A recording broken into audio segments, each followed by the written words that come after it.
예, 이제 좀 적응됐습니다. 가까이 계신 게. 네. 그래서 뒤로 물러나지 않겠습니다. 네. 네. 아니 목사님 이렇게 광고도 참 은혜롭게 하시네. 제가 저기 앉아 있다 순간적으로 아멘을 해가지고 내가 왜 광고에 아멘을 하고 있지? 예, 이런 생각을 좀 잠시 했었습니다. 예, 뭐 짧은 좀 이렇게 사과를 드리면서 시작하면 좋을 것 같은데요. 어제 제가 말이 좀 빨랐다고 그러시더라고요. 그래서 좀 불편하셨던 분들 계신 것 같은데 제가 누구신지 명단을 받은 건 아닙니다. 걱정하지 마십시오. 네. 근데 이제 좀 그런 피드백이 있었다 그래가지고요. 사실 뭐 좀 이렇게 변명을 하자면 어제 내용이 좀 많았어요. 근데 여러분 귀가를 좀 지켜드릴까라는 마음의 시계를 보다가 갑자기 이제 2단에서 3단, 4단으로 올라갔습니다. 오늘 혹시 말씀을 들으시다가요. 오늘 뭐 그렇게 내용이 많지는 않습니다. 그렇다고 여러분 그걸 고지고대로 믿진 않으시죠? 네. 내용이 많지는 않은데 혹시 제가 중간에 말이 빨라지면 어떤 사인을 보내주시면 됩니다. 뭐 숨이 차서 뭐 이렇게 하시던 하여간 사인을 보내주시면 제가 또 다시 한번 저단으로 바꾸도록 그렇게 하겠습니다. 어제 저희는 시대 공감이라는 제목으로 시대 안에서 우리가 그것을 공감하는 것에 대한 이야기를 나눴습니다. 오늘은 하나님 공감이라는 제목으로요. 하나님을 공감하는 이야기를 한번 나눠보려고 합니다. 어제도 제가 공감에 대한 의미를 말씀드렸죠. 사전적 의미, 가장 공감이라는 단어가 쓰여진 그 출발점을 생각해 보면 그 의미는 들어가서 느낀다라는 의미라고 말씀드렸습니다. 어떤 대상 가운데 들어가서 그 대상 안에 있는 것들을 느끼면서 그것이 나의 감정 속에 나의 인식 속에 쌓여지는 것. 그래서 하나님 우리를 공감하셨다라고 말씀드렸어요. 그리고 그 우리를 공감하셨다라는 증거가 바로 십자가다라고 말씀을 드렸습니다. 여러분 다 아시는 것처럼 예수님이 우리 가운데 오셨잖아요. 그냥 우리의 어떤 삶 속에 특별한 존재로 오신 것이 아니라 사람의 모습으로 구별되고 우리랑 전혀 다른 모습이 아닌 우리의 모습으로 오셔서는 우리의 고통과 우리의 아픔과 우리의 어려움들을 손수 겪으시면서 그리고 우리의 자리였어야만 했던 그 십자가를 대신 지심으로 인해서 우리의 모든 것들을 홀로 감당하신 것을 우리가 기억하고 있습니다. 그래서 하나님 우리를 십자가 통해서 우리를 공감하셨다라고 말씀드렸는데요. 이제 우리의 신앙생활의 이제 관건은 척도는 우리가 얼마나 그 사랑에 그 십자가에 공감할 수 있느냐. 이런 생각이 좀 들더라고요. 뭔가 이렇게 흔해지면 뭔가 좀 많아지면 의미라는 것이 흥미와 재미로 옮겨가는 것들을 좀 봅니다. 여러분 어려운 이야기 아니에요. 그러니까 여러분이 지금 막 몸이 힘들 정도로 배고픈 사람에게 앞에 있는 음식은 의미잖아요. 근데 이제 배가 부르고요. 집에 냉장고만 열면 정말 음식이 막 산의 진미가 차고 넘치시는 분에게 음식은 흥미나 재미가 되기도 합니다.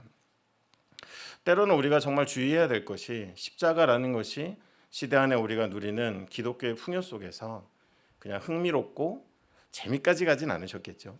그런 대상이 아닌 정말 포기할 수 없는 내 삶의 무엇과도 바꿀 수 없는 그런 의미로 존재한다면 그 십자가를 지신 하나님, 우리 십자가를 지신 예수 그리스도 그 안에 담긴 하나님의 사랑을 우리가 진심으로 공감할 수 있다면 아마 우리의 신앙은 우리가 기대하는 것보다 훨씬 더 하나님 보시기에 또 많은 이들이 바라보기에도 아름다운 모습으로 변해 갈 것입니다.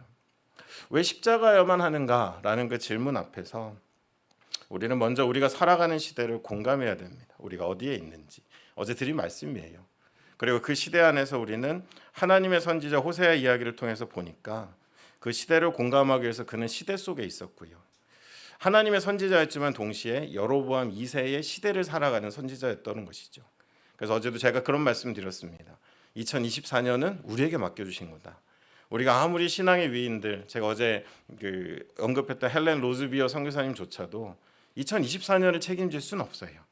이때는 바로 우리에게 맡겨주신 거고 분당 하나교회에게 맡겨주신 거다라는 것입니다. 그런 시대 속에 우리가 있어야 되고요. 또 여러분에게 열망에 대한 말씀 드렸어요. 시대를 바라보며 갖는 그 절망에 지배받지 말고 또 우리 안에는 막연한 소망, 그냥 세상이 어떻게 돌아가든지 우리는 은혜롭고 우리는 소망이 있어라는 그 막연한 소망이 아닌 시대 속에서 그 절망과 소망을 내 안에 담아보니까 주님 임하여 주십시오. 하나님밖에는 소망이 없습니다라는 그 열망으로 우리가 예배하고 그 열망으로 기도하고 그 열망으로 사랑하고 열망으로 한 영혼이라도 하나님 앞에 올려드리기 위해서 살아가는 것, 그것이 이 땅을 살아가는 시대적 그리스도인의 모습인 것이고요. 어제 제가 2장 14절에 타일러라는 표현을 좀 강조했었는데 저는 그 표현이 너무 기가 찼거든요. 정말 때려도 모자랄 것이 없는 그 존재를 향해 다시 한번 내게 와라. 그를 타일러 말하시는 하나님의 은혜 앞에서 우리는 마지막으로 복음 속에 있어야 된다라는 말씀을 드렸었습니다. 하나님을 믿는 것은 당연히 중요하지만 하나님이 우리를 믿고 이루어 가시는 일은 더 소중한 것 같습니다. 우리가 하나님을 믿는 것도 중요하지만 하나님이 조금 불편해도 내 기대와 달라도 사람들의 당장 우리를 열광하지 않아도 내 백성으로 나를 믿고 하나님을 믿고 그 길을 가줄 수 있는, 내가 너를 믿는다라고 말할 수 있는 그런 삶이 되는 것, 그것이 우리에게는 더 우리의 차원 다른 신앙의 모습이 아닐까라는 말씀도 들었습니다. 저는 이 말씀 듣고 싶어요. 여러분들 한번 어느 순간인가 우리가 기도하는데 하나님 이 음성 들려주시면 내가 너를 믿는다, 내가 그 시대에 내가 너를 믿는다 라고 해주신다면 얼마나 좋을까라는 말씀도 드려보면서요, 말미에 우리가 이 시대에 위로자가 없어서 고통받는 사람들이 참 많은데 그냥 단순히 전도하고 어떤 교회 사람들이 늘어나는 것만이 아닌, 이제는 마지막 시대로 가고 있는 것 가운데 고통받는 많은 사람들이 있는데 그들을 향해 우리가 위로자가 되어주기 위해서 시대 안에 살아가야 된다라는 말씀을 드렸습니다. 여러분, 이쯤 되니까 여러분들이 아니 그 짧은 얘기를 어제 왜 이렇게 길게 한 거야, 그죠? 제가 요약을 다 해드리니까 약간 여러분 이게 좀 제 성격입니다. 요약을 하고 지나갑니다. 여러분들 호세아서에서요, 호세아의 어떤 특징이 있다면 1장부터 3장까지는 호세아의 가정에 일어났던 일과 이스라엘과 하나님의 이야기가 겹쳐집니다. 그래서 그 안에 담겨 있는 이야기들이 결국은 하나님이 하시고자 하는 이야기다라는 것을 여러분 이미 알고 계실 것입니다. 호세아는 음란한 여인을 아내로 맞았어요. 그리고 아이를 셋이나 낳았습니다. 그렇게 살아가는 그의 삶 가운데 세상은 그 여인을 향해서, 그 여인은 먼저요, 남편이 없는 듯 행동을 했고요. 그리고 세상은 그 여인이 남편이 없는 것처럼 그를 대우했습니다. 그래서 제가 어제 썼던 표현 가운데 남편이 없는 듯 살아가는 그 무지함과 남편이 없는 여자처럼 취급했던 세상의 무도함이라는 것이 만났을 때 그것은 음란의 열매를 맺게 됐다라는 말씀을 드렸습니다. 실제로 하나님 무슨 이야기를 하려는 걸까요? 이스라엘을 향한 이야기입니다. 하나님이 없는 듯 살아가고 또 그들을 둘러싼 세상은 하나님이 안 계신 것처럼 무도하게도 세상의 주인 행세하는 그 시대 속에서는 우리가 모양은 다양할 수 있지만 결론은 하필 음란한 것들이 쏟아지는 그런 세상을 우리는 보게 되었다라는 것을 이야기하는 것입니다. 시편 14편 1절로 4절에 이런 말씀이 있습니다. 여러분 길지 않은데요, 같이 한번 읽어볼까요? 시편 14편 1절로 4절에 있는 말씀입니다. 함께 읽겠습니다. 시작. 어리석은 자는 그의 마음에 이르기를 하나님이 없다 하는도다. 그들은 부패하고 그 행실이 가증하니 성을 행하는 자가 없도다. 여호와께서 하늘에서 인생을 굽어 살피사 지각이 있어 하나님을 찾는 자가 있는가 보려 하신즉 다 치우쳐 함께 더러운 자가 되고 선을 행하는 자가 없으니 하나도 없도다. 죄악을 행하는 자는 다 무지하나 그들이 떡 먹듯이 내 백성을 먹으면서 여호와를 부르지 아니하는도다. 여러분, 호세아의 가정의 이야기가 결국 그 시대의 이스라엘과 하나님의 이야기였던 것처럼 이제 그 이야기가 흘러서 오늘 저와 여러분이 살아가는 세상의 이야기이기도 하다라는 것입니다. 하나님이 없는 듯 나의 어떤 자아의 욕구를 가장 우선하면서 그 욕구의 지배를 받고, 또 하나님이 없는 듯 세상의 주인 행세하면서 온갖 사람들의 인생을 방금 말씀드린 것처럼 떡 삼키듯이 그런 영혼을 해치고 사람들의 인생을 주저앉히는 수많은 어리석음들이 세상에 있다라고 이야기하는 것입니다.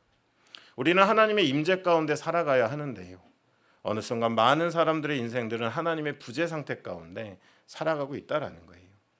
내가 누구인지 알기 위해서, 참된 진리가 무엇인지 알기 위해서 우리는 하나님의 임재 가운데 살아가야 되는데 너무도 많은 인생들은 여전히 하나님의 부재 상태 가운데서 세상이 던져주는 이야기, 내 안에 올라오는 소음들을 들으면서 삶을 살아가는 것이 이 지금 시편 기자가 이야기하는 세상에 가득한 인생들의 모습이다라는 것입니다.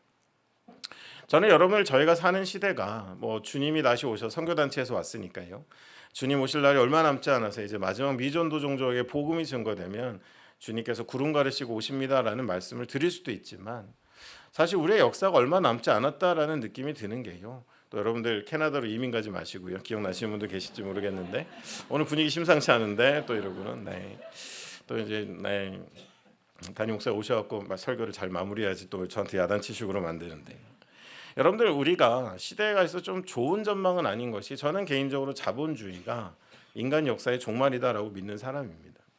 자본주의라는 체제 자체가 인간의 욕구, 인간의 탐욕을 기반으로 하고 있기 때문에 이거를 사실 포장할 수는 있어도 통제할 수는 없는 그런 상황 가운데 있습니다. 우리가 세상의 주인 행세하며 살아온 세상이 더 아름다워지기보다는 이제 그 수명을 다해가고 있다라는 거예요. 그래서 돈이 많으신 분들은 화성을 탐사하시고 화성을 개발해서 거기 가서 살면 된다라고 하시더라고요. 저도 그것에 뭔가 불편한 마음이 있었는데, 요즘 여러분 댓글에 보면 고수들이 숨어 있지 않습니까? 제가 놀라운 댓글을 하나 봤어요. 한 줄 써 있었습니다. 또 어떤 행성을 망쳐놓으려고, 이렇게 써 있었어요. 그러니까 여러분들 우리가 또 하나 행성을 개발한들 그것에 살아가는 것이 우리라면 결과는 달라질 게 없을 거다라는 그런 이야기입니다. 제가 개인적으로 그분의 이야기를 참 자주 찾아 듣는데요. 국립과천과학관의 이정모 관장님이라는 분이 계시죠. 그분이 어느 날 그 라디오에 나오셔서 이렇게 이야기하시는데, 너무 웃으면서 얘기하셨는데 메시지는 너무 무서웠어요. 대종말에 대한 이야기인데 웃으면서 하시는 거예요. 그래서 괜찮나? 저분 정신 상태가, 이런 생각도 했었는데, 근데 그 내용이 그냥 미소를 띠고 하나하나 던져주시는 이야기가 저한테 너무도 와서 꽂혔습니다.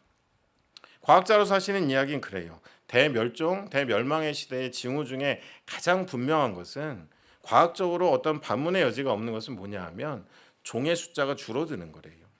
그러니까 예를 들자면 이런 거죠.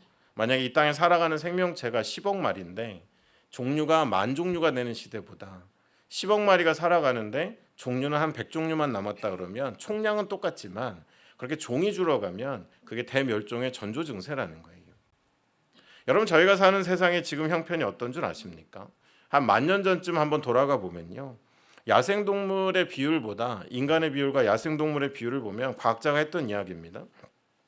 야생동물이 99.9%고요. 인간이 차지한 비중은 0.1%였다라고 합니다.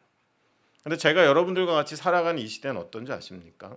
97%가 인간과 가축이고요. 우리가 식용으로 쓰는, 그리고 3%만이 야생동물이 남아있는 시대를 살아가고 있습니다. 여러분, 이제 종이 줄어든 정도가 아니라 인간이 모든 것을 지배하는 시대가 된 거예요.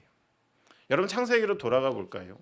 하나님이 처음 지으신 세상 안에 인간에게 맡겨주신 모든 생명체에게 생명을 불어넣고 이름을 주어주며 이 땅에 생명이 넘치도록 하라라는 문화 명령 가운데서 우리가 정말 하나님의 부재가 하나님의 임재 가운데 살아왔다면, 여러분, 지구를 이렇게 망쳐놓지는 않았을 것입니다. 그러나 이 모든 것들이 뭐예요? 인간이 자기의 탐욕과 욕구 안에 살아갔기 때문에 우리가 살아가는 세상이 좀 화려해 보여도 이제는 수명이 얼마 남지 않았다라는 것입니다. 여러분, 이 과학자의 이야기를 이정모 관장님 마무리를 이렇게 좋게 하시더라고요. 우리가 노력하면 됩니다. 우리가 노력하면 기후 위기도 극복할 수 있고, 이러고 마무리하시는데, 제가 그걸 이제 차에서 들었는데요, 곰곰이 생각해 보니까 잘 안 될 것 같아요. 죄송하지만 안 될 것 같아요. 왜냐하면 여러분, 10,000종류 그 이상의 종류의 종자가 있는데 홀로 살아남은 97%를 차지하고 오로지 자신만을 위해 살아온 종이 있다면, 그 종은 탐욕이 있고 욕심이 있고 지배력 있는 종이겠습니까? 더불어 사는 것을 추구하는 종이겠습니까? 여러분, 너무도 자명하잖아요. 우리의 모습이 그렇다라는 거예요. 물론 알고 있습니다. 지금 이 시대에도 어떻게 하든 하나님의 생명, 이 창조 세계를 돌보려고 자기 생을 걸고 노력하시는 분들이 있어요. 제가 지난 11월에 한 포럼에 갔는데 거기에 세계 활동가들이 모였는데 저는 정말 은혜를 막 받았습니다. 저분들이 하나님을 사랑하는구나, 순종하는구나라는 생각을 하게도 되었다라는 것입니다. 여러분, 우리가 사는 세상을 그렇게 멋지게 이끌어온 것 같지는 않습니다.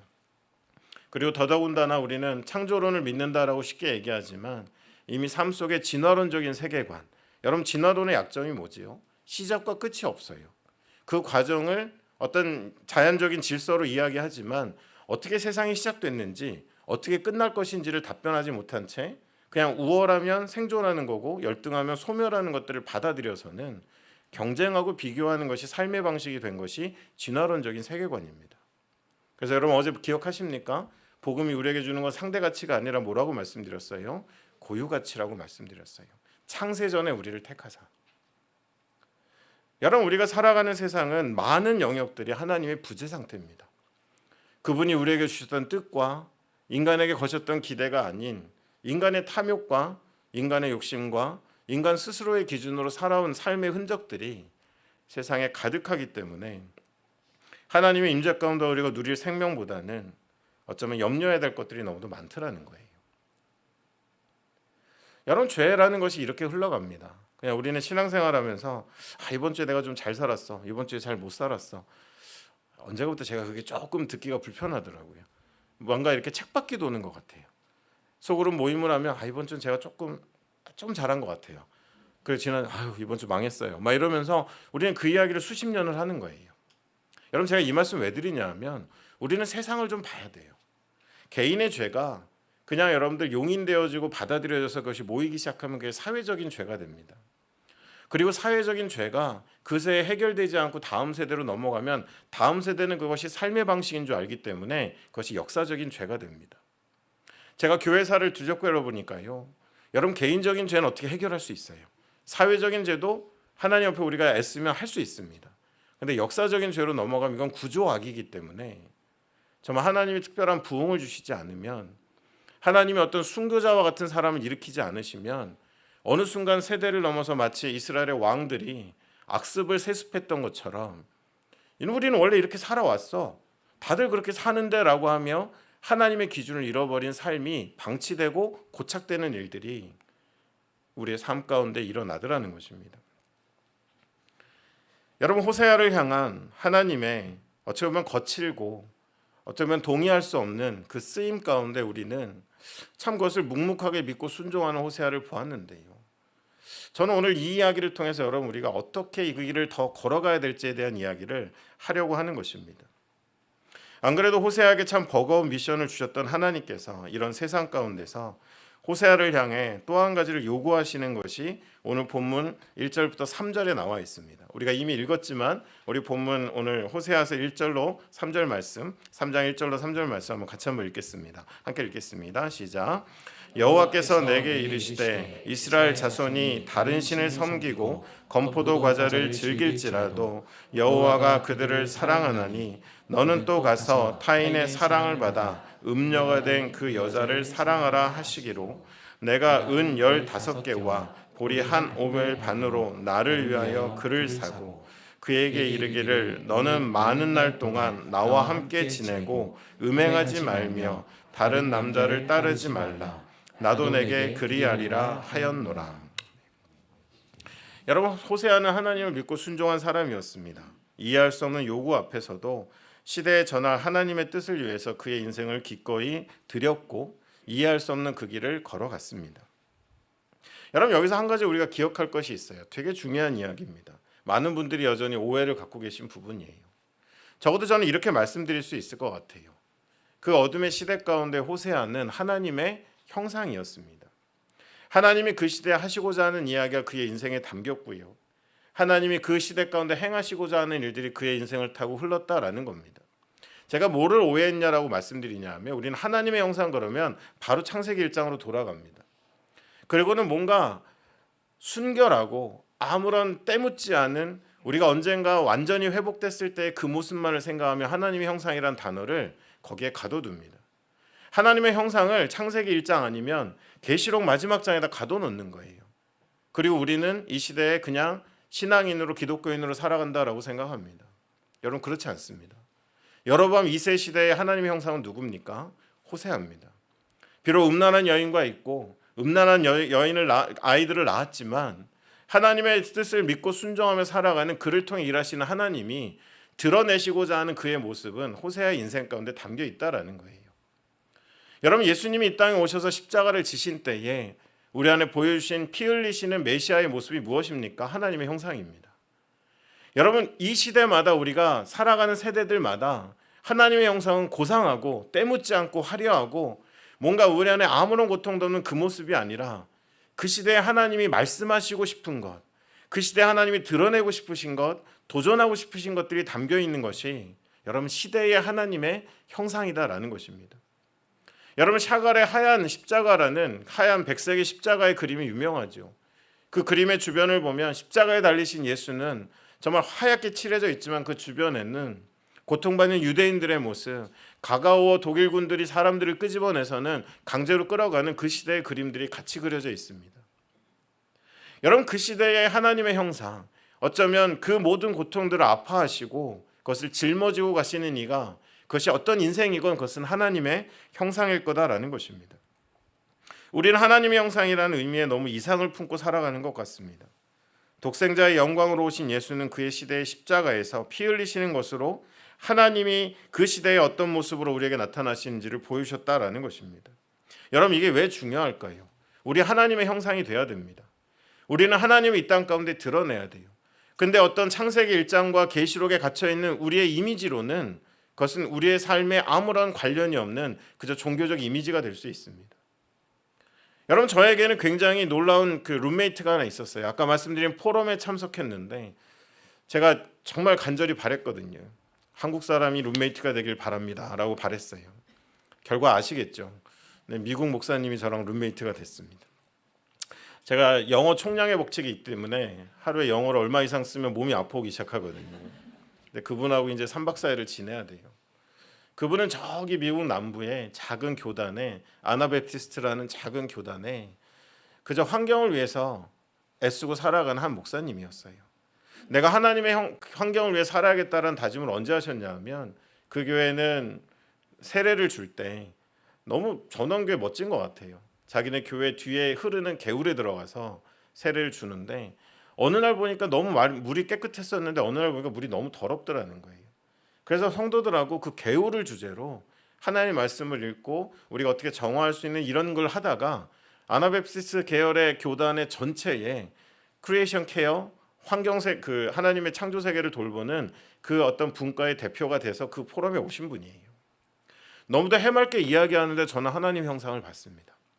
하나님 이 땅에 드러내고 싶으신 그의 모습, 전하고자 하는 말씀, 또 어떤 특정한 상황 가운데 하시고자 하는 일들을 하는 사람, 그 사람이 저 어떤 오지의 선교사일 수도 있고요, 자녀를 많이 낳고 그 아이들을 믿음으로 기르려는 어머니의 모습일 수도 있습니다.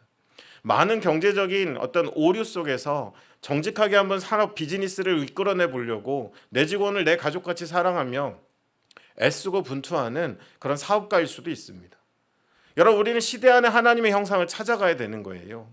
어떤 창세기 1장과 계시록이 아닌 오늘 내가 살아가는 곳에서 하나님이 뭐라 말씀하시기를 원하시는지, 어떤 일을 행하시기를 원하시는지, 나라는 인생을 통해 나타난 하나님의 형상이 무엇인지를 우리는 늘 생각하며 여러분, 우리의 마음속에 믿음을 가지고 그 삶을 살아가야 된다라는 거예요.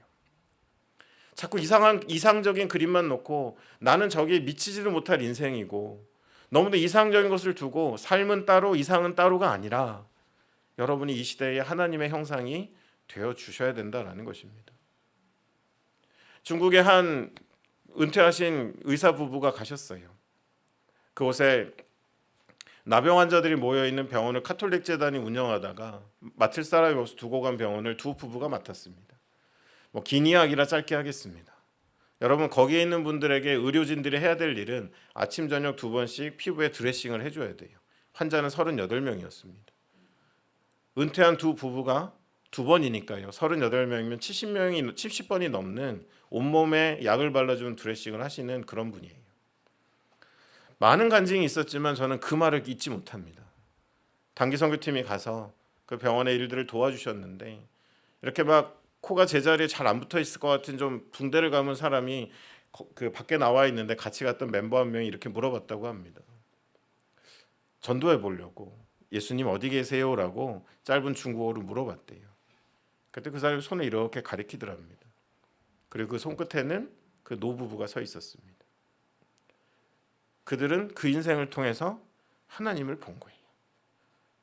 여러분, 단정 짓지 마시고 시대 안에 오늘 음란한 여인과 살고 있지만 호세아는 그 시대의 여로보암의 2세 시대에 얼마나 그 시대가 마음이 아픈지, 얼마나 멀리 떠난 일들 가운데 안타까워하는지의 그 인생 속에 하나님은 자신을 드러내고 계신 거다라는 것입니다.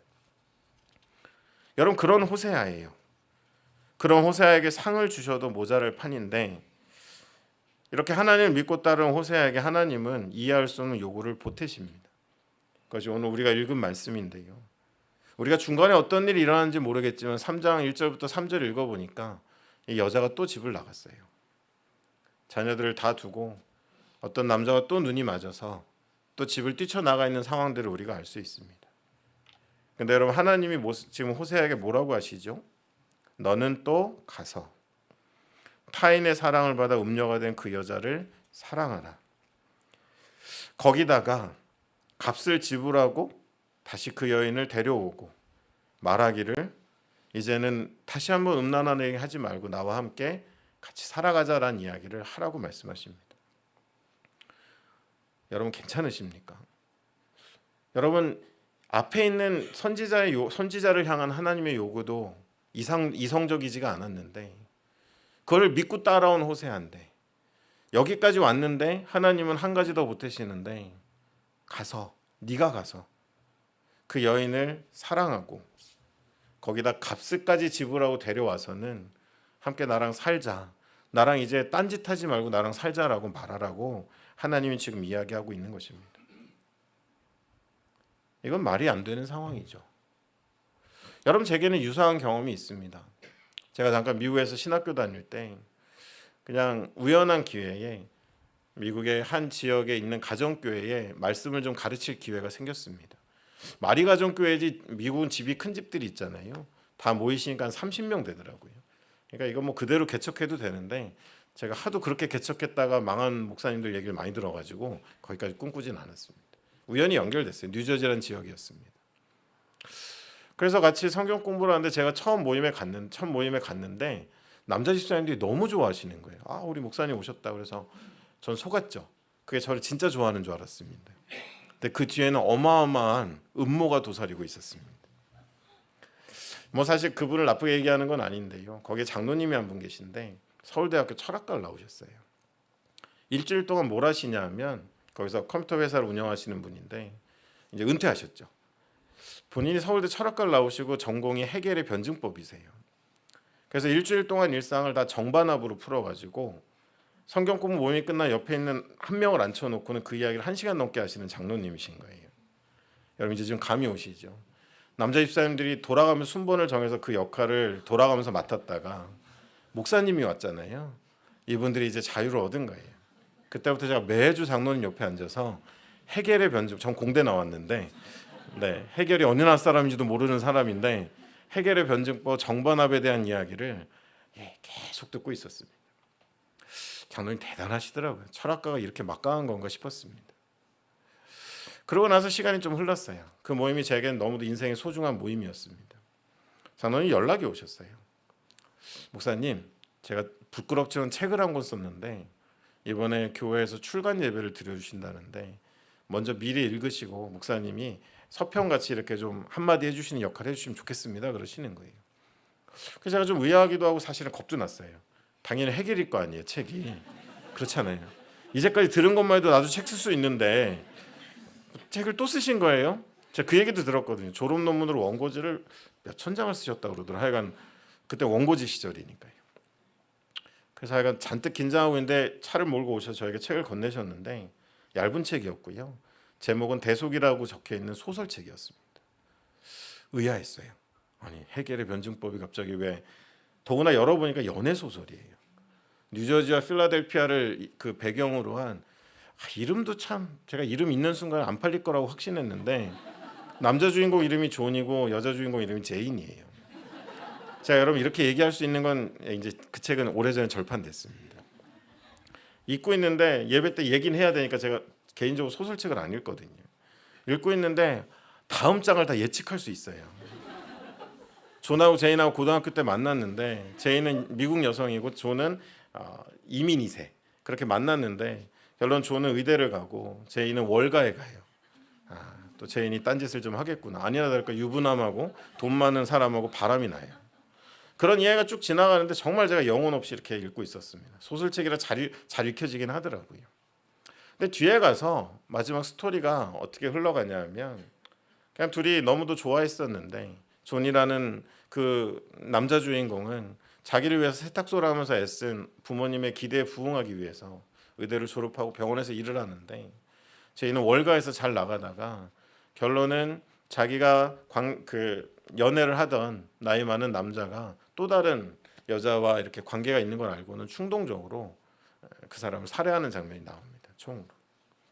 그리고는 이제 정신없이 찾아온 데가 존의 집이었고요. 사실 이쯤 되면 여러분 다음 이야기 다 쓰실 수 있죠. 네. 여러분이 보신 드라마가 몇 편인데요, 그죠? 근데 마지막에 좀 이해가 안 간 게 있어요. 여러분 결과는 어떻게 되냐면요. 그 제인이란 여성이 존에게 찾아왔고 그러고 나서 아무 일도 없는지 살아갔지만 결국 수사망이 좁혀왔을 때 제인이 모든 걸 포기하고 이제 잡혀가는데 놀랍게도 사형 선고를 받게 되는데 놀랍게도 진범이 잡혔다라는 뉴스가 나와요. 그날 정신없이 찾아왔을 때 그 제인이 가져온 총을 존이 갖고 있었던 거예요. 그리고는 제인을 살리려고 본인이 총을 들고 가서 내가 범인이다라고 자백한 거예요. 여러분 사실 감동이 되실 수도 있지만 저는 그때 반응은 진짜 장로님 어쩌려고 왜 이러시 제가 차라리 해결 들어드리는 걸 뭐 이런 생각하면서 그리고 나서 이제 좀 메모를 했어요. 예배 가야 되니까. 결말은 자기를 대신해서 죽어요 실제로 존이. 그리고 제인이 존의 꿈을 이어가는 그런 마무리입니다. 제가 이제 마무리하고 있는데 다시 제목을 보니까 대속이에요. 그리고 이제 예배를 가려고 원고를 정리하는데 제가 눈물이 났어요. 처음에는 이게 말이 돼? 이게 제 반응이었습니다. 근데 갑자기 이게 말이 안 되는 일이 저한테 일어났던 거예요. 소설로도 말이 안 되는 일이 역사로 일어났던 거예요. 여러분 그 일이 무엇입니까? 예수 그리스도가 우리를 대신해 죽으셨다는 걸 우리는 너무도 쉽게 받아들이고 있지만 그 소설을 읽고 나니까 소설이어도 말이 안 되는 일이 저의 삶에 일어났다라는 게 너무 놀라워서 너무 말이 안 돼서 정말 지금은 많이 진정하는 건데 그날에 제가 정말 침대에서 펑펑 울었습니다. 그리고 나서 장로님께 전화를 했어요. 장로님 이렇게 고약한 소설을 왜 쓰셨습니까? 웃으시더라고요. 젊은이들한테 말을 걸고 싶으셨대요. 자기가 기대한 반응도 딱 그거래요. 장로님 이게 말이 됩니까? 라고 자기에게 오면 복음을 전하려고 그러셨다는 거예요. 정말 말이 안 되는 사랑을 우리가 받았다고 우리의 자리를 그분이 대신하셨다라고 그 이야기 한마디 하려고 반문이 일어나길 기다리며 그 소설을 쓰셨다라는 이야기를 듣는데 정말 많이 사랑하시고 많이 고민하셨구나라는 생각을 하게 되었었습니다. 여러분 지금 말이 안 되는 이야기가 우리 앞에 펼쳐져 있어요. 정말 하나님만 바라보면 살아온 호세아인데 하나님 또 가래요. 사랑하래요. 값을 지불하랍니다. 그리고 데려다가는 나랑 같이 살자. 그렇게 이야기하래요. 말이 안 된다 생각하지만 우리가 자꾸 떠오르는 이야기가 있죠. 요한일서 4장 10절 말씀입니다.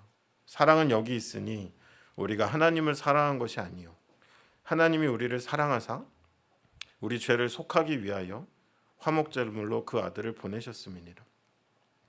이사야 55장 1절로 3절입니다. 오라 너희 모든 목마른 자들아 물로 나아오라. 돈 없는 자도 오라. 너희는 와서 사 먹되 돈 없이 값없이 와서 포도주의 젖을 사라.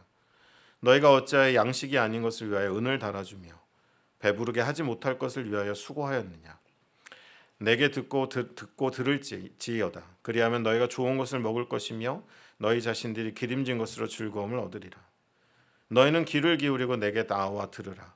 그리하면 너희의 영혼이 살리라. 내가 너희를 위하여 영원한 언약을 맺으리니 곧 다윗에게 허락한 확실한 은혜이니라.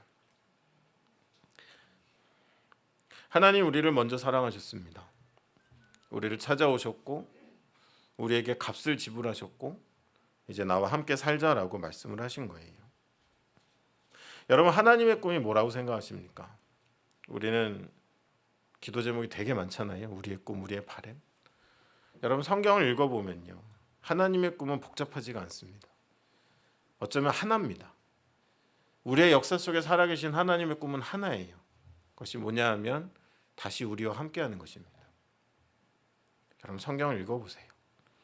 그 수많은 기다림과 그 수많은 인내와 사랑과 은혜와 반복되는 끊임없이 사람들을 향해 손을 내미시는 그 하나님의 바람은 딱 하나예요.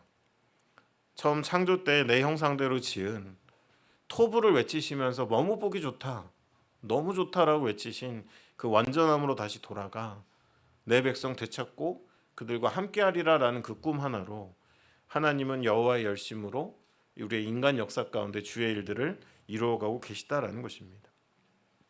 어쩌면 오늘 다시 고멜에게 가서 이미 지나친데 더 지나친 그런 인내와 참음과 초대를 해야만 하는 것은 호세아로 보여지지만, 앞서 말씀드린 것처럼 그 호세아를 통해서 우리는 하나님을 보는 것이고, 그 하나님을 통해서 우리는 그 마음속에 담겨 있는 것들을 조금은 볼 수 있게 된다라는 것입니다. 하나님의 꿈은 단순합니다. 우리와 다시 함께하는 것입니다. 그리고 그 꿈을 위해 하나님이 하나님을 전부 걸었습니다. 예수 그리스도의 십자가에 모든 하나님을 걸고 우리를 대속하셨습니다. 여러분, 앞서 말씀드린 그 소설이 아쉽게도 절판됐지만 저는 그 소설을 몇 번 읽었습니다. 그리고 그 소설을 쓰신 장로님한테 얘기를 들었어요.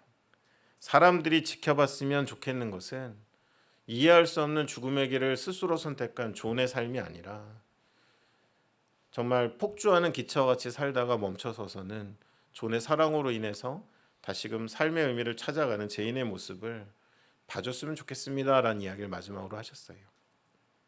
여러분, 예수님이 우리 위해 죽으셨습니다. 예수님을 죽으신 그 십자가만 바라볼 것이 아닌 우리에게 중요한 건 뭐예요?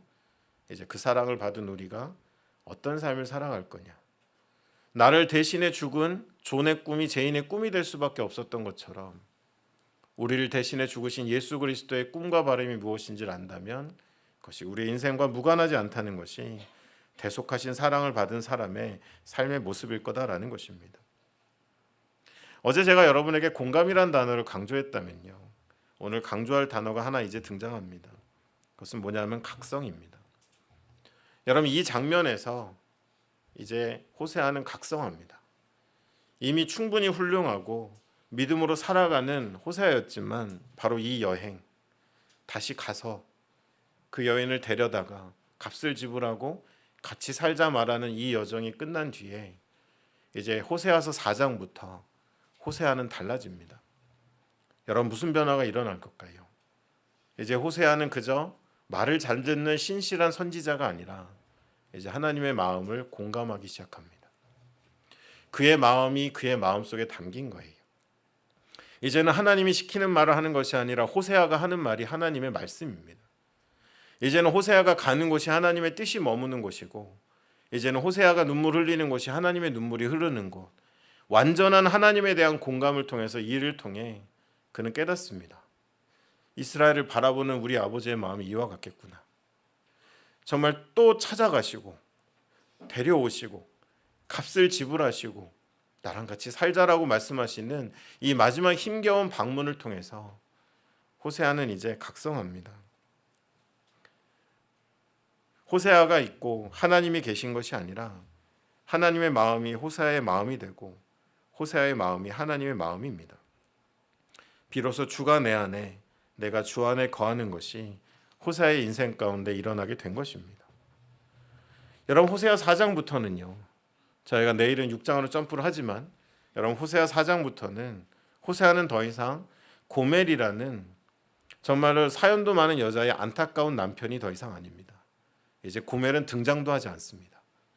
각성한 이제 호세아를 통해서 하나님은 그동안 묵혀두었던 선지자의 위용과 하나님의 심장을 가진 선지자로서 그는 이제 이스라엘 백성을 향해서 먼저는 여호와를 알라, 힘써 여호와를 알라 외치고 또 한 번 소리 높여서는 여호와께 돌아오라라고 외치는 하나님의 입술이 되고 하나님의 심장이 되고 하나님의 손과 발이 되는 진정한 선지자로 각성하고 다시 한번 거듭나는 것이 바로 이 호세아서 3장에 나와 있는 이 이야기다라는 것입니다.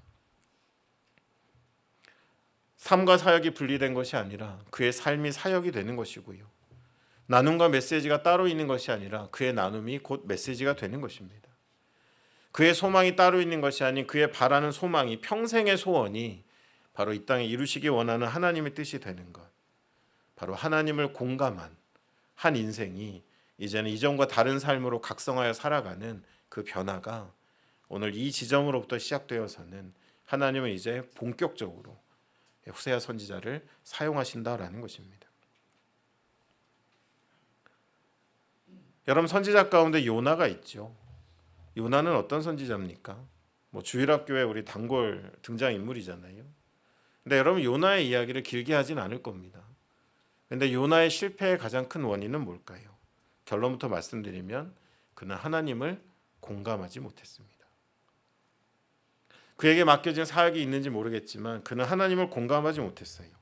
요나서 1장 9절에 이런 말씀이 있습니다. 같이 한번 읽어볼까요? 짧습니다. 함께 읽겠습니다. 시작. 그가 대답하되 나는 히브리 사람이요 바다와 육지를 지으신 하늘의 하나님 여호와를 경외하는 자로라 하고. 여러분 이 장면이 어떤 장면인지 아십니까? 말은 되게 멋있잖아요. 난 히브리 사람이다. 나는 순수혈통이다. 하나님 민족이다. 그리고 나는 이 모든 세상 가운데 바다와 육지를 지으신 그 하나님을 경외하는 자다. 어떤 성경 버전에는 예배하는 자다라고 되어 있습니다. 여러분 꽤 괜찮은 표현들이고 괜찮은 신앙 고백 아닙니까? 근데 이 장면이 뭡니까? 배를 타고 가는 사람들이 깨워서는 너 누구냐라고 물었을 때 하는 답변인데 하필이면 그 배는 어디로 가는 배입니까? 하나님이 가라 하신 니느웨가 아니라 그 길을 피하고 내가 가고 싶었던 다시스로 가는 배 위에서 요나는 이 이야기를 하고 있습니다. 여러분 다시 오늘 우리의 시대로 한번 돌아와 볼까요? 우리가 찬양합니다. 우리가 신앙적인 이야기들을 해요. 하나님은 나의 소중한 아버지가 되시고 하나님은 나의 위대한 하나님이 되시고 예수 그리스도를 사랑합니다. 예수 그리스도는 위대합니다. 우리는 찬양하고 나누고 그런 이야기들을 반복합니다. 근데 하나님의 관심은 뭘까요? 우리의 입술에 얼마나 멋진 표현이 담겨있느냐가 아니라 더 중요한 건 뭐예요? 하나님 마음을 좀 알아서 내가 가기 싫지만 내가 니느웨로 가는 배 위에 있었다면 너무도 아름다울 이야기가 다시스로 가는 배 위에서 드린 이 고백은 사실은 하나님 앞에서는 너무도 서운한 안타까운 이야기가 되었다라는 것입니다. 그런 요나를 하나님 포기하지 않으시죠? 그리고 마지막 요나와의 대화가 마지막 요나서 4장 9절로 11절에 나와 있습니다. 같이 한번 읽겠습니다. 하나님이 요나에게 이르시되 내가 이 박넝쿨로 말미암아 성내는 것이 어찌 옳으냐 하시니 그가 대답하되 내가 성내어 죽기까지 할지라도 옳으니이다 하니라. 여호와께서 이르시되 내가 수고도 아니하였고 재배도 아니하였고 하룻밤에 났다가 하룻밤에 말라버린 이 박넝쿨을 아꼈거든. 하물며 이 큰 성읍 니느웨에는 좌우를 분별하지 못하는 자가 12만여 명이요 가축도 많이 있나니 내가 어찌 아끼지 아니하겠느냐 하시니라. 여러분 좀 길지만 하나님 말씀은 간단해요. 그래 내가 마지막으로 한마디 하겠다. 좀 내 마음 좀 알아달라는 거예요. 내가 왜 니느웨를 아끼지 않을 수 없겠냐. 네가 나를 좀 안다면 나를 공감한다면 내가 그토록 너에게 니느웨로 좀 가달라라고 하는 이야기를 네가 공감했다면 나를 이렇게 서운하긴 하지 않았을 거다라는 어떤 하소연 같이 들려요. 여러분 요나의 실패는 하나예요. 하나님을 공감하지 못했습니다. 하나님을 알았고 하나님과 퍽이나 가까운 듯 하였지만 또 요나의 인생 가운데 하나님이 하신 일도 있었지만 그리고 얘기하는 것 여러분 나는 히브리 사람이요 나는 바다와 육지를 지으신 하나님을 예배하는 자입니다라고 자신 있게 세상에 이야기할 정도지만 그는 철저 하나님이 원하시는 곳을 가는 것이 아니라 내가 원하는 곳을 가고 있었고 이 모든 대화 가운데 박넝쿨 하나 의지하고 있다가 그 햇빛에 바라니까 또 투덜투덜 대니까 하나님 뭐라고 하시는 거예요? 참 너는 내 마음 좀 알아주면 안 되겠느냐. 그렇게 내 마음을 모르냐라고 하나님 지금 마지막에 말씀하시는 것입니다. 여러분 우리는 하나님을 공감해야 합니다. 우리가 신앙서적에서 우리가 떠돌아다니는 그런 교리가 아니라 살아계신 하나님 앞에서 우리가 그 마음을 헤아리고 공감하면 우리의 걸어가는 길이 달라진다라는 거예요. 하지만 우리가 아무리 화려한 신앙 고백을 해도 아무리 우리 안에 많은 신앙적인 경험이 있고 경력이 있어도 내가 원하는 곳을 향해 가고 있고 우리의 몸이 그 배에 실려 있다면 하나님 마음을 이토록 모른다면 우리는 하나님의 시대에 쓰임받는 인생이 되기는 어렵다라는 것입니다. 여러분 우리는 모두 예수 그리스도의 제자가 되고자 하죠. 저는 여러분 오늘 이 말씀을 꼭 드리고 싶습니다. 제자가 되고자 한다면 공감해야 합니다. 예수 그리스도의 제자라면 예수를 공감해야 됩니다. 여러분 왜 가룟 유다가 여러분 실패한 제자가 됐을까요? 많은 썰이 있지만 저는 이렇게 봅니다. 열심당원의 배경을 가진 가룟 유다는 처음부터 자기의 그 어떤 뜻을 이루기 위해서 예수님에게 기대를 건 것입니다. 근데 재정을 담당하면서 보니까 영 예수님이 하시는 게 군대를 일으키는 것도 아니고 뭔가 세상을 한번 전복시킬 그런 소망이 보이지 않으니까 연약한 소리만 자꾸 하시고 그를 공감할 수 없는 가룟 유다는 마지막 순간에 자신의 스승을 팔 수밖에 없었던 것. 여러분 오늘 이 밤 여러분 기도하실 때 하나님 마음이 내 안에 공감되어지고 예수 그리스도를 내가 좋아 따르다가 언제든 버릴 수 있는 것이 아닌 그의 심장이 내 안에 있기 때문에 평생의 그 길을 기쁨으로 걸어갈 수 있는 내 인생이 되게 해달라고 하나님께 기도하시는 밤이 되시기를 간절히 축원합니다. 바울의 고백을 기억하시죠? 갈라디아서 2장 20절입니다. 여러분 잘 아시는 말씀 함께 읽겠습니다. 시작. 내가 그리스도와 함께 십자가에 못 박혔나니 그런즉 이제는 내가 사는 것이 아니요 오직 내 안에 그리스도께서 사는 것이라. 이제 내가 육체 가운데 사는 것은 나를 사랑하사 나를 위하여 자기 자신을 버리신 하나님의 아들을 믿는 믿음 안에서 사는 것이라. 바울은 온전히 그리스도와 연합했습니다. 내가 그 안에 그가 내 안에. 이것은 그냥 어떤 종교적인 멋진 표현이 아니라 그는 예수 그리스도를 공감했습니다. 그리고 그 모든 인생을 예수 그리스도는 받아 이방인을 위한 나의 택한 그릇으로 사용하게 되었다라는 것입니다. 실제로 예수님이 제자들에게 이렇게 말씀하셨지요. 누가복음 9장 23절에 또 무리에게 이르시되 아무든지 나를 따라오려거든 자기를 부인하고 날마다 제 십자가를 지고 나를 따를 것이니라. 저는 여러분 이 말씀이 좀 다르게 들려요. 여러분 익숙한 말씀이지만 나를 따라오려면 내 제자가 되려면 그냥 어떤 물리적으로 예수님 계신데 그 뒤를 잘 따라 붙는 것이 아니라 평생 예수의 제자로 살려면 자기를 부인하래요. 여러분 자기를 부인하는 것이 무엇입니까? 저에게는 예수를 공감하는 것으로 들립니다. 이제 내 자아가 살아서 가룟 유다처럼 나는 예수의 제자로 예수님을 통해서 내가 열심당원으로 살아오며 꿈꿨던 우리의 민족의 회복과 전복을 이룰 거야 라고 하는데 내 기대와 다르니까 마지막 순간에 버리는 제자가 아니라 그 예수를 끝까지 공감하고 그 마음의 중심을 알아서는 그 길을 기쁨으로 걸어갈 수 있는 것이 진정한 제자의 길일 것이다 라는 겁니다. 여러분들 한국말로요. 영어로는 로얄티라고 하는데 한국어로는 충성이라고 번역되는 말이 있습니다. 그것이 좀 많이 왜곡된 것 같아요. 한국에는 좀 그 어떤 수직적인 문화가 있고 군대 문화도 있어서 그런지 충성 그러면 우리의 머릿속에 떠오르는 이미지는 잔말 말고 시키는 대로 해라. 뭐 질문하지 말고 따지지 말고 하라는 대로 해라 이렇게 생각하세요. 그래서 하나님께 충성을 하시는데 그냥 하나님의 어떤 뜻과 이런 마음들이 아니라 그냥 열심히 하면 내 아이가 복받을 거고 내가 열심히 하면 우리 집에 어떤 무탈할 거고. 여러분 이거는 기독교가 들어오기 전부터 한국에 있었던 신앙입니다. 여러분 충성은 뭐냐면요. 로열티는 내가 이 길을 가는 게 너무도 소중하고 기뻐서 내가 자원함으로 이것보다 더 나은 길이 없다라는 나의 선택으로 그 길을 따르는 것이 충성입니다.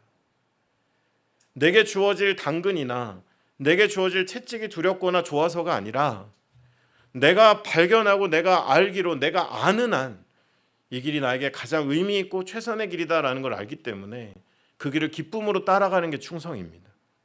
여러분 그러려면 우리가 뭘 가져야 돼요? 예수님을 잘 알고 깊이 알고 그 안에 들어가 그분을 공감할 수 있어야 된다라는 것입니다. 여러분 저는 선교 동원 팀에 있다고 말씀드렸잖아요. 그래서 여러분 눈 마주칠 때 조심하라고 말씀 괜찮다고 했죠. 저는 비서구 동원하는 사람이라. 근데 여러분 저는 조금 다릅니다. 선교 동원하시는 선교사님들 보면 보통 막 화면에 여러분이 막 가슴이 뭉클할 만한 그런 이야기. 사실 어제 헬렌 로즈비어 선교사님 이야기도 제가 더 디테일하게 할 수 있는데 막 그렇게 하고 싶지 않았어요. 이야기를 팔고 다니고 싶지 않았습니다. 저는 여러분 선교 동원가지만 외적 자극으로 일시적으로 헌신하는 것을 추구하지 않습니다. 그냥 여러분의 가슴을 뜨겁게 하고 뭔가 자극을 해서 당장 뭐래도 하시게 하는 그런 충동이 저는 동원이라고 생각하지 않습니다. 저에게 더 소중한 건 내적 동기입니다. 외적 자극으로 잠깐 헌신하는 것보다 내적 동기로 일생 헌신하는 것이 훨씬 귀하다라는 것을 사역하면서 제가 알아갑니다. 여러분 그 내적 동기가 뭘까요? 오늘 호세아의 각성 속에 담겨 있습니다. 이제 호세아는요. 감히 누구도 흔들 수 없는 멈춰 세울 수 없는 그의 사역을 그치게 할 수 없는 하나님의 심장을 가진 사람이 되었습니다. 여러분들 우리의 충성도 우리의 헌신도 바로 이런 깊은 공감을 통해서 시작됐을 때 우리의 일생에 우리의 기쁨이 되고 우리의 삶의 축복이 되어진다라는 것입니다. 호세아는 오늘 각성했습니다. 원래도 믿음이 좋고 신실한 사람이었지만 하나님의 마음속으로 들어가서 그는 말씀이 육신이 되어 예수처럼 세상에 다시 설 수 있는 시대를 공감하고 하나님을 공감하며 세상에 하나님 사람으로 하나님의 형상으로 서게 되었습니다. 4장부터 고멜은 더 이상 등장하지 않습니다. 하나님은 선지자 호세아를 이렇게 깨우고 보내셨습니다. 그리고 그는 이제 하나님의 입이 되고 하나님의 심장이 되었습니다.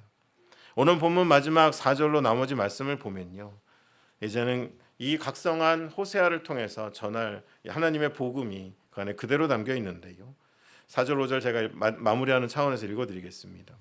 이스라엘 자손들이 많은 날 동안 왕도 없고 지도자도 없고 제사도 없고 주상도 없고 에봇도 없고 드라빔도 없이 지내다가 그 후에 이스라엘 자손이 돌아와서 그들의 하나님 여호와의 그들의 왕 다윗을 찾고 마지막 날에는 여호와를 경외함으로 여호와 그의 은총으로 나아가리라. 구약에 기록된 말씀이지만 결과적으로 복음, 끊임없이 우리가 외쳐야 될 하나님의 통치가 회복될 것이다, 그가 우리를 구원할 것이다 라는 걸 외치는 그 복음이 이제는 호세아에게 주어졌다라는 것입니다. 여러분, 말씀을 정리하면서요, 저는 이런 구분을 좀 하고 싶어요. 여러분 잘 들어보세요. 복음이라는 것이 우리의 삶에 담겼을 때 그 복음이 우리를 단지 반성하게 하는 것이 아닙니다. 그 복음은 우리를 각성하게 해야 합니다. 우리에게 하나님의 복음의 온전한 분량이 우리 안에 담겼을 때 그때부터 우리는 매일매일 이것도 잘못했고 저것도 잘못했고 내가 이것은 좀 죄송한 것 같고라는 그 반성의 연속이 아니라 정말 우리 안에 하나님의 심장이 담기는 그 순간부터 우리는 각성하여서는요, 이제 우리의 마음에 자원함의 충성이 있고 기꺼이 그의 제자가 되기 원하는 마음들이 자라가야 한다라는 것입니다. 어둠의 그늘에 여전히 앉아서 그 머물면서 빛을 바라보며 우리가 할 수 있는 것이 반성이라면 어둠의 그늘에서 이제는 떠나서 빛과 동행하는 것이 바로 저는 각성이라고 생각합니다. 우리의 한계가 거기가 아닌 거예요, 여러분들. 저기 있는 빛을 늘 바라보면서 어둠에 앉아서 아이고 나도 언젠가는 하면서 반성하고 있는 것이 아닌, 복음은 이제 그 어둠을 깨고 동굴 안에서 나와서 빛과 같이 걸으면서 저기로 가야 하는데 라고 매주 생각하는 것이 아니라 나는 가고 있는데 라고 믿고 살아갈 수 있는 것, 그것이 바로 복음이 우리에게 주시는 반성이 아닌 우리에게 필요한 각성이다라는 것입니다. 여러분, 반성만으로는 일생 주님을 따르는 제자가 될 수 없습니다. 오늘 호세아에게 일어난 이러한 각성이 우리 안에 일어났을 때 우리는 말릴 수 없고 멈춰 세울 수 없고 주저앉힐 수 없는 하나님의 사람들이 될 거다라는 것입니다. 마지막으로 성경 말씀 하나 읽겠습니다. 여러분 다 외우시는 말씀이세요. 사도행전 1장 8절 말씀인데 같이 한번 읽겠습니다. 시작. 오직 성령이 너희에게 임하시면 너희가 권능을 받고 예루살렘과 온 유대와 사마리아와 땅 끝까지 이르러 내 증인이 되리라 하시니라. 여러분들, 성령이 임하시기 전까지, 예수님이 부활의 몸으로 찾아오시기 전까지 제자들은 그냥 외부로 열린 창문을 닫고 모여있는 반성하는 사람들이었습니다. 그러나 성령이 그들 가운데 약속대로 오순절에 임하였을 때 그들은 각성했습니다. 그들이 각양 방언으로 그들은 하나님의 큰 일을 외치는, 이제는 방 안에 갇혀있는 초라한 인생이 아니라 나 하나 보존하려고 전전긍긍하며 예수를 알지만 방 안에 갇혀있는 신앙이 아니라 그들은 문을 열고 세상에 나아가서 성전에 있으나 집에 있으나 예수는 그리스도다 가르치고 전도하기를 그치지 않는 각성한 인생들이 되었다라는 것입니다. 여러분, 저는 끝으로 이 말씀을 꼭 드리고 싶어요. 성령이 너희에게 임하시면 무엇을 받는다고요? 다시 읽을까요? 여러분, 너희에게 성령이 임하시면 우리가 뭘 받는다고요? 여러분, 이 권능이 두나미스, 우리가 헬라어로 되게 멋있는 좀 센 말 같은데 여러분 또 오해하지 마세요. 전 선교단체에서 왔으니까 이거 막 여러분에게 세게 나가야 되거든요. 정확히 말씀드릴게요. 여러분, 제자들이 그 반성만 하고 쭈구리 같던 제자들이 어떻게 그 의심 많던 도마가, 제가 출장 가보니까 인도 첸나이 남부에 도마 이름 딴 성당이 그렇게 많은데 그 의심 많던 제자가 어떻게 거기까지 갔을까? 그 의심 많았던 사람들이, 그 부족했던 사람들이 어떻게 이렇게 각성할 수 있었을까? 그때 하나님 주신 그 권능은 무엇일까? 여러분, 뭔가 여러분 손이 대면 귀신이 떠나고, 여러분이 뭔가 기도하면 병이 떠나고, 여러분 그런 일도 일어납니다. 여러분들 안에도 그런 일이 일어나요. 여러분, 저도 이렇게 병 고친 사람들 많이 있습니다. 이 말을 하면 꼭 찾아오시는데 찾아오지는 마세요. 저는 그런 타입의 사역자는 아닙니다. 여러분 여기 눕고 싶으세요? 그 싫으시잖아요. 여러분, 제가 무슨 말씀드리냐면 우리가 필요하다면 하나님의 능력을 부으세요. 근데 이 권능은 그게 아니에요. 여러분, 진짜 권능은 뭐냐면 멈추지 않는 걸음을 가능하게 하는 권능은 뭐냐 하면 하나님 안에서 발견한 우리가 누구인지 아는 정체성이에요. 어떤 고통 가운데도, 어떠한 핍박 가운데서도, 어떤 어려움 가운데서도 눈을 떼고 내가 누구인지 너무도 선명하게 알고 있고, 이 시대에 하나님이 뭘 원하시는지 알고 있고, 하나님 이 세대를 향해서 얼마나 아파하신지를 알고 있기 때문에 시대를 공감하고 하나님을 공감하는 사람들, 그 앞에 내가 어떻게 서야 되는지 아는 사람들은 오늘 내가 가난해도, 누가 나를 가로막아도, 내 삶에 많은 고통이 따라도 그 걸음을 멈추지 않고 하나님의 능력을 구하면서 땅끝까지 가는 거, 여러분 그게 권능입니다. 여러분 이거 어려우세요? 여러분 세상에 가장 강력한 단어가 있어요. 제게 강력한 단어는 이니까입니다. 이 이니까라는 말을 저는 저희 어머니한테 배웠어요. 저희 어머니 세상을 떠나셨는데요, 십수년 전에 투병하실 때 제가 바쁜 아들이었는데 옆에서 병상을 좀 지킬 기회가 있었습니다. 같이 어머니와 대화를 모처럼 많이 했어요. 옛날 사진 가져오면서. 근데 제가 발견한 것은 제가 생각한 것보다 저희 집이 어려웠더라고요. 여러분 긴장하지 마세요. 저 간증하는 시간 아닙니다. 또 긴장하시죠. 어려웠더라고요. 근데 저와 저희 형의 기억 속에는 풍족했던 기억밖에 없어요. 아버님 월급을 듣고 깜짝 놀랐어요. 그 시절에 소고기 3근 사 먹으면 월급이 없어요. 여러분 그런 가난으로부터 저희 어머니 집을 사셨고요, 저희 형제를 기르셨습니다. 저희 어머니께 여쭤봤어요. 어떻게 이게 가능합니까? 저희 어머니 화려하게 답변하지 않으셨어요. 엄마니까.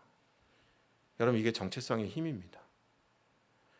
정말 그냥 우리가 교육받고 머릿속에 떠다니는 단어가 아니라, 그냥 나도 확신하지 못하는 신앙적인 덕목들이 아니라, 정말 우리가 시대를 공감하고 하나님을 공감하고 그 앞에서 하나님 백성으로 우리가 어떻게 서야 될지 아는 순간에, 난 너무 어려운데, 너무 버거운데 나는 하나님 백성이니까, 나는 그리스도의 제자이니까라는 그 고백 하나로 멈추지 않을 수 있는 내적 동기, 그 충성, 하나님을 향한 다음 없는 끊임없이 드릴 수 있는 헌신은 바로 우리가 하나님을 공감하고 우리 안에 하나님의 심장이 담기고 그렇게 시작한 각성된 삶으로부터 시작되는 것이고, 그 각성이 우리의 삶의 차이를 만든다라는 것입니다.